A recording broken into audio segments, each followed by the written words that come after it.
Guys, welcome to the Shawn Linton YouTube channel or talk show, whatever you call it. I would like to welcome you once again to this wonderful education, academic, philosophical, sociological, a vibrant channel that is extending the knowledge out to you. Okay, my friends, I would like to talk about, just for a very short moment, the power of religion, religiosity. You see, we understand religion, the power of religion. We do understand the difference between politics and religion. Politics, now, we know politics is what run the country. Politics is what run the world. We need a political leaders. Now, it's a job that a lot of us shy away from. But I must say, if we had everybody that shied away from it, our country would be in a state. Our nation would be in a state. Our world would be in a state. We would have been so devastated, and we would be under such attack, because we would have no one to stand in the gap and the breaches. Where would we be?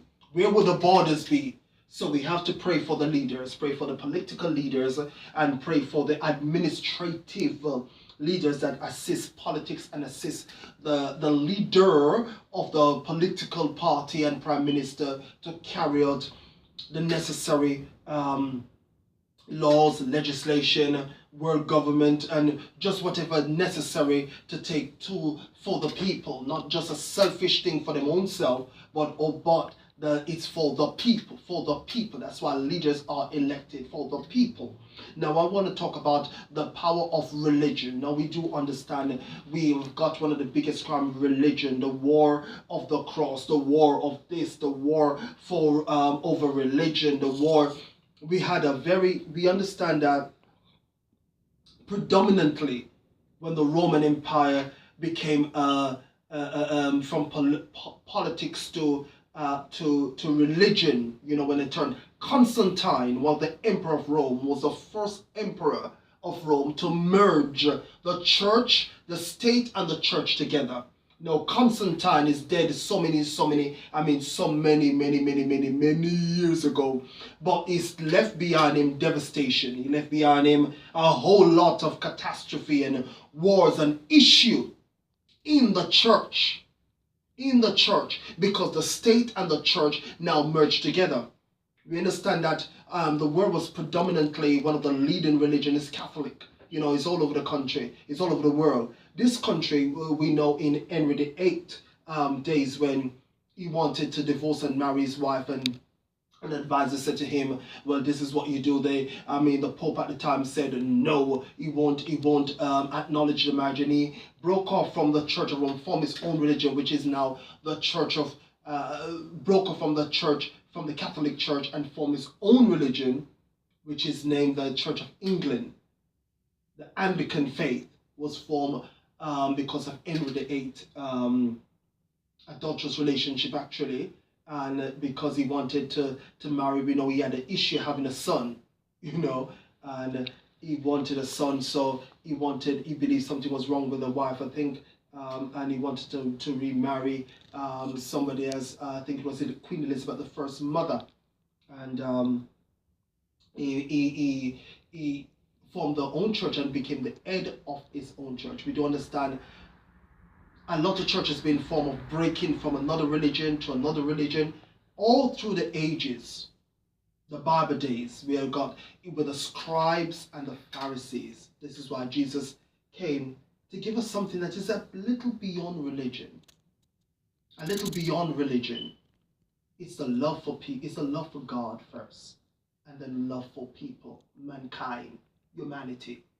We want to say we need to be able to examine the philosophy of religion.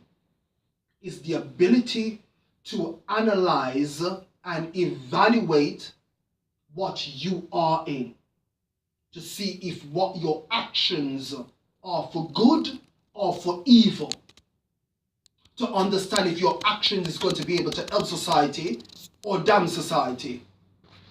It is having the ability to be able to see beyond your selfish desire. The reason why, well, I'm forming and I'm doing, and It is having that passion first for God, the passion of the Christ. Then automatically you will develop the passion for people, mankind, and work together. I'm saying to modern people, this is in the year 2017. We are approaching 2018 very soon. And we are in a state whereby it's impossible for us to rewind the hands of time. It's impossible for us to go and change Constantine and to change the Bible days and to change this. We can't change it.